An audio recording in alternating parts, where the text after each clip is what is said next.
ഇനി വീട്ടുകാരുടെയും നാട്ടുകാരുടെയും മുഖത്ത് ഞാൻ എങ്ങനെ നോക്കും ജയരാമേട്ട?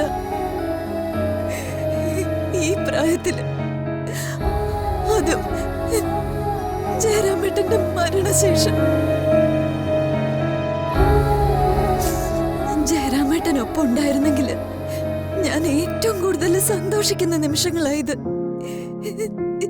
ഏത് മലമുകളിൽ നിന്നും വിളിച്ചു പറയുമായിരുന്നു, എന്റെ ജയരാമേട്ടന്റെ ജീവന്റെ ഒരു അംശം എന്റെ വയറ്റിൽ തുടിക്കുന്നുണ്ടെന്ന്. ആരുടെ എതിർപ്പിനെയും ഞാൻ സധൈര്യം അതിജീവിച്ചേനെ.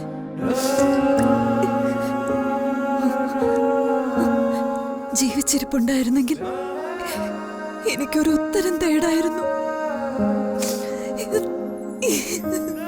ഇതിപ്പോ എന്നെ ഒറ്റയ്ക്കാക്കി പോയി കളഞ്ഞില്ലേ ജയരാമേട്ട? നമ്മുടെ രണ്ടുപേരുടെയും സന്തോഷങ്ങളുടെയും ആഗ്രഹങ്ങളുടെയും വില എന്റെ വയറ്റിൽ തുടിച്ചുകൊണ്ടിരിക്കുന്ന.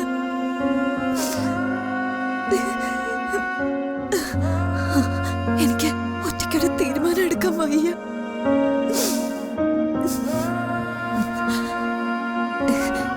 ജയരാമേട്ടൻ ഒരു മറുപടി പറ. ഏത് ലോകത്തിരുന്നായാലും ജയരാമേട്ടൻ ഇതിനൊരു മറുപടി പറഞ്ഞേ തീരൂ. ഒരുപാട് സ്നേഹിച്ച് ചേർത്ത് നിർത്തി അവസാനം മരണം കൊണ്ട് എന്നെ ചതിച്ചില്ലേ? എന്നെ ഒറ്റയ്ക്കാക്കിയിട്ട് എന്നെ ചതിച്ചില്ലേ ജയരാമേട്ട?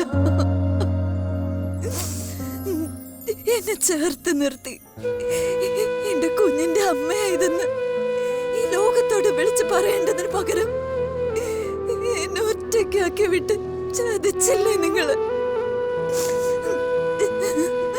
തകർത്ത് കളഞ്ഞില്ല എന്റെ ജീവിതം.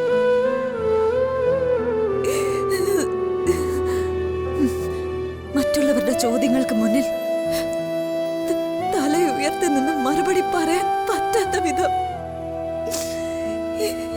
എന്നെ തളർത്തി കളഞ്ഞില്ലേ ജയരാമേട്ട? ജയരാമേട്ടന്റെ കുഞ്ഞിന്റെ അമ്മയാണ് ഞാനെന്ന് ഉറക്കെ വിളിച്ച് പറയാൻ പറ്റാത്തൊരവസ്ഥയിലേക്ക് എന്നെ തള്ളിവിട്ടില്ലേ? ഒന്നും മുഴുമിപ്പിക്കാതെ, ഒരു സന്തോഷങ്ങളും പങ്കുവയ്ക്കാൻ നിൽക്കാതെ എന്തിനാ ജയരാമേട്ട എന്നെ വിട്ടിട്ട് പോയത്? ആഗ്രഹങ്ങളും സ്വപ്നങ്ങളും ഒക്കെ ഉണർത്തി എന്നെ ചതിക്കായിരുന്നില്ല ജയരാമേട്ട? ആരെക്കാളും എന്നെക്കാളും ഞാൻ സ്നേഹിച്ചു പോയതുകൊണ്ടാണോ എന്നെ ഇങ്ങനെ ചതിച്ചത്? പറയേ, എന്തിനാ എന്നെ ചതിച്ചത്? പറയേ, എന്റെ ചോദ്യത്തിനുള്ള മറുപടി താ. എന്തിനാ എന്നെ ഇങ്ങനെ ചതിച്ചതെന്ന് പറയേ. നിങ്ങള്